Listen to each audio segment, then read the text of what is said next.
Hello everyone. Welcome to the School of Strategic and Global Studies, University of Indonesia City Tour.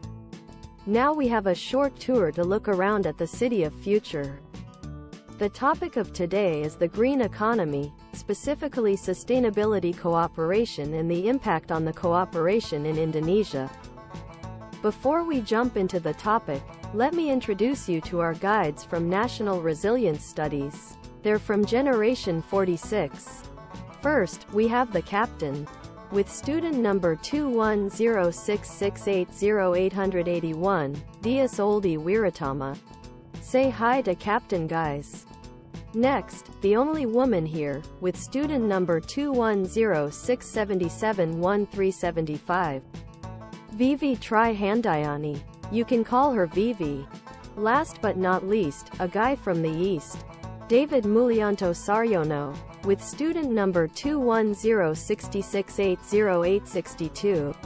You can call him Dave. Okay guys, let's dive in. Captain, your turn. This short film was made for educational purposes about what sustainability is, how important it is, how sustainable business work, and why sustainable companies will be more successful in the future, especially in Indonesia. We hope this is useful for the advancement of the next generation. Let's go! Now let's jump to the first part. What is sustainable corporations? It was in 1803 when a man named Thomas Malthus wrote an essay titled The Principle of Populations, which sum up a sentence that mentioned population, when unchecked, increased in a geometrical ratio and the subsistence for man in an arithmetical ratio.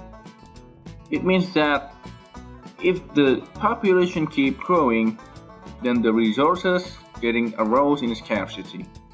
This theory has faced a lot of pros and cons along with the development of science and methodology. As centuries went, comes Esther Boserup in 1981 that believed the feeling of need is the mother of discoveries. So, even when the population rises, humans will always find their natural way to be able to exist. And the debate continues to question what is the correlation between population and human needs. The result, a word named sustainability. A word that bridges the relationship between development and the environment. Sustainable development itself is a development that meets the needs of the present without compromising the ability of future generations to meet their own needs. And finally, it boils down to three approaches to maintaining sustainability. It's the economy, ecology, and socio-cultural. Part 2. How sustainable cooperation works. It is about the median between absolute and relative. Sustainability is an absolute concept. Meanwhile, responsibility is a relative concept. An organization may, for example, consider that it has a responsibility to be truly sustainable if it is able to commit to sustainability guidelines.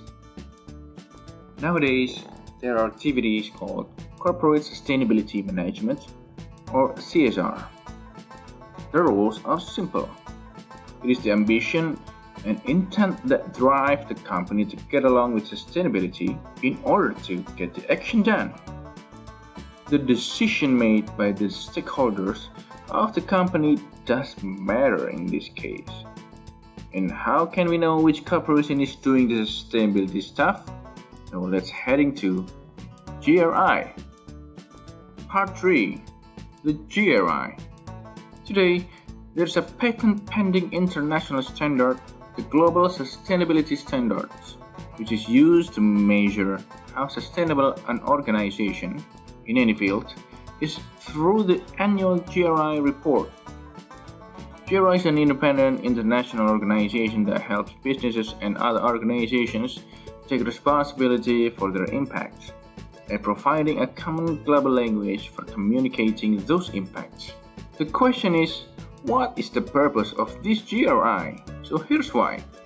Due to business activities and relationships, an organization can have effects on the economy, environment, and people, which in turn make negative or positive contributions to sustainable development. The purpose of sustainability reporting using the GRI standard is to provide transparency on how an organization contributes or aims to contribute to sustainable development. The GRI standards enable organizations to publicly disclose their most significant impacts on the economy, environment, and people, including impacts on human rights and how they manage those impacts. This increases the transparency of an organization's impacts and enhances organizational accountability. So who's the users of GRI? Any organization can use the GRI standard since it is an open source.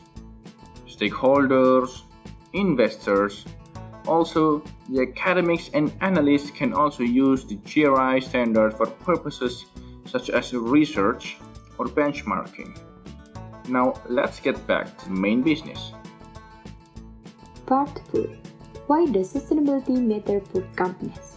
The start of the Industrial 2.0 era in the early 1900s was marked by the construction of factories, especially in Europe.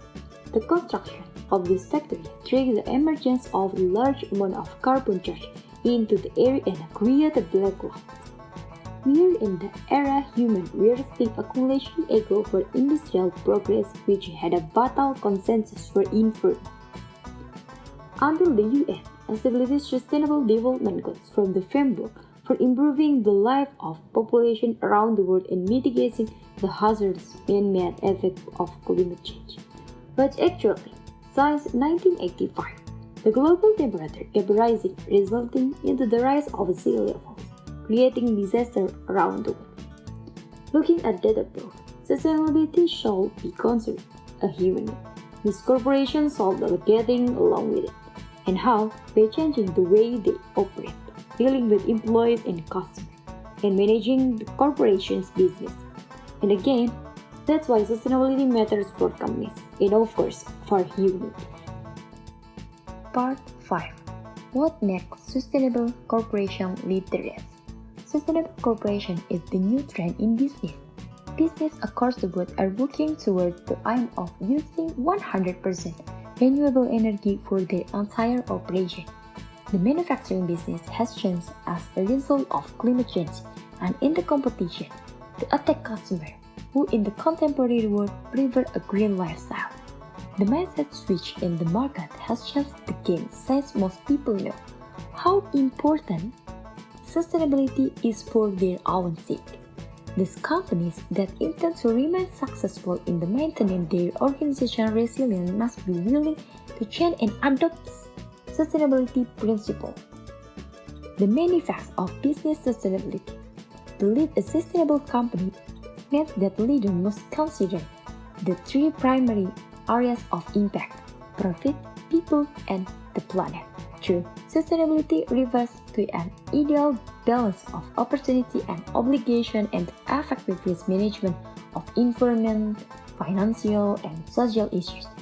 Clearly, sustainability permits into broad spectrum of business impact. Leaders will manage to find that perfect balance contribute to building stronger communities and healthy planet for the next generation and the better financial resilience. Part 6. Sustainability issues among companies in Indonesia. In 2020, cite from Navigator Research, the Kompas documentary wrote that 91% of companies in Indonesia support sustainable development. However, only 27% are able to integrate sustainability into their products.